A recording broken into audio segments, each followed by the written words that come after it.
use the descending, I call this the descending and ascending leading modulation, or DNA, for plain words. So this is a base leading modulation, and to it I add a whole lot of other different modalities that are connected to the physics associated with putting the human body at pressurized space, either in the free diving sense or scuba diving sense. To it I sometimes add my studies of marine species physiology, and we can start then, once we all learn the modalities, we can start to communicate specific subaquatic realities, also imaginings. As I started writing yesterday, I tried all week and I couldn't do it. I was going, this research is really quite new to me. I've only been in it about 6 years, but I did grow up as a kid, 6 years obsessively. I did grow up as a kid near the ocean, and I'm pretty transparent about all this. I come from a very violent upbringing, at a very extreme level of it, and I used to escape as a kid. My brother and I, and a couple of other kids who lived up at the Central Coast, when the Central Coast was very much a working class area. Rough as guts neighbourhood, but the ocean and Nettlewong Bay was right there in front of us, and we used to escape to it all the time. So and we used to do our own freediving, without even realising that's what we were doing. We were freediving. We were holding our breath, and we were diving down for up to a minute or two. And we were bringing back little treasures, and it became a playground for us to release ourselves from the otherwise hard yards at home. So the marine environment has always had a very direct I've had a connection to it. It's had a connection to me and my dreams and my understanding of what it means to have health and well-being, and to live happily, I guess. So it's always been there in the background. I found dance when I was 20 and went on a whole dance trajectory and started within my dance to convey socio-reflective and pretty hard-hitting subject matter, and also very interested in looking at heavy queer politics and pushing very angrily, getting that stuff out and making sure that the fist was in the air, and doing a lot of this communication with my body. In some instances, the shift I made 6 years ago when I discovered scuba diving and free diving isn't all that different, in terms of I do this practice because I'm very concerned about the marine environment. I've been to many seminars and conferences and listened to many marine scientists and environmentalists talk, who have put sometimes 50 to 60 years of their lives to that practice and awareness. And I've become really concerned about it, and I wanted to try to find a way to bring my history, my connection with those realms, and trying to be a messenger, I guess, of marine science awareness or evidence-backed conservation, and to try to, through my work, but not only dance works, I do because I want to craft my works and my research, but I sort of see that as about 20 to 30% of my practice these days, and the rest is just sharing time out in the realm with scientists, very experienced scuba divers, some other dancers who dive, and bringing those findings back to the boat or back to Atmosphere 1, and then back into a studio for hundreds and hundreds of hours that I've been researching ways that I might be able to embody and codify that realm and the species and their behaviours, mannerisms and physiologies that live within it into my own body, onto my own body. And then ways I might be able to table that so that we can then all learn this language, constantly talking about the animals and the habitats from where it's come, and then ways that we might be able to then improvise on it and, return, I guess in some ways, return it to nature, rather than it being so specified and overtly owned, I guess. In this, I hope that this gives you a sense that first and foremost, I consider myself an environmentalist these days, an artist second, and a messenger of scientists in there somewhere. Specifically marine scientists.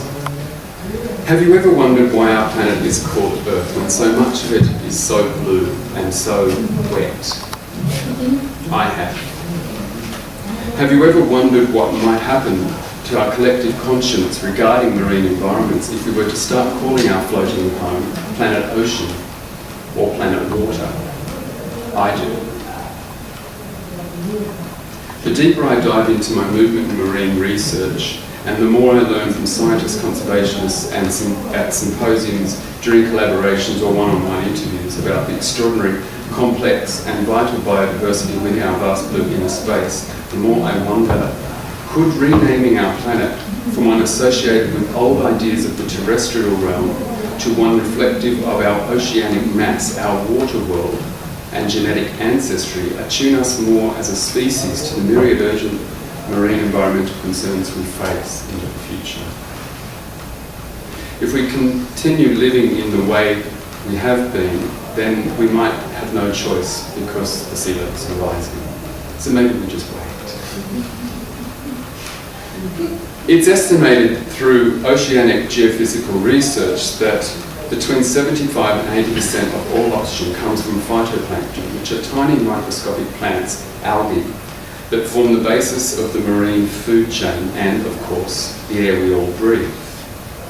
These tiny organisms are what originally turned our helium-laden red gas skies into oxygen-rich blue ones that we love so much today.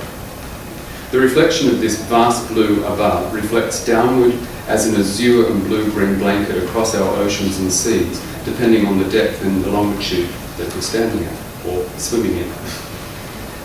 When the sky is overcast, so too is the sea. The sea is a mirror of our atmosphere, and it is also its major sustainer. For me, blue is the colour of emotional health. Blue beckons, it replenishes and fulfills. Our forefathers and mothers from more than a millennia ago named our planet Earth because they could not fathom the scale of the water mass beyond their shores, or the distances they could dare attempt away from terra firma, venturing out into that vast blue mystery and immensity. It was once unimaginable, but now it is a reality and a way of life, and even a way that we environmentally preserve. For all our human ancestors knew, there could be far worse things down in those depths than the dragons they knew were present above them, breathing fire. And where would you run if a creature from the depths decided to surface? The ocean has intrigued, horrified, captured our imaginations ever since we laid eyes on it. We have made countless works of art in all art forms reflecting her beauty, majesty and power. We respected her and understood that Mother Oceania was a force of nature like no other. She was our greatest mystery. She demanded respect, and we learned to do so much. And as we learned so much, we advanced, and as we sailed across her, we understood to respect her even more. Of late, say the last 50 years, one species has begun to learn how to disrespect her. Within just that micro time scale, this disrespect has been tremendously harmful. I will not list all the negative aspects and effects of how here, but they are vast and they're lethal, and potentially lethal to all of us. In Australia, we should be listening more to the environmental scientists, conservationists, and other tireless research workers, as they because in Australia here we're surrounded by, what's that? Because in Australia here we're surrounded by the ocean. It's a nice sound. I was invited to attend a 2-day seminar at Melbourne Zoo in 2012 by the ACIUCN, which is the Australian Committee for the International Union for the Conservation of Nature. That symposium was brilliant, and it was called True Blue, and was setting in place Australia's marine conservation outline for the next 2 decades. It was heartening, but also incredibly confronting. It was a heartening, but also incredibly confronting 2 days, attended by more than 300 people, state and federal MPs, most of the top marine scientists from across Australia, and also some reputable scientists from Europe and the UK, as well as a small but significant stream of about 20 artists, diverse artists, invited to share our interests, unique communication possibilities. I was the only dancer and choreographer. When I started to talk about my practice, there were a lot of glazed over eyes. But over 2 days, they became. It got to a point where I now have about 6 friends that I made from there, scientists, very inclusive connection to the ocean, and they're amazing people.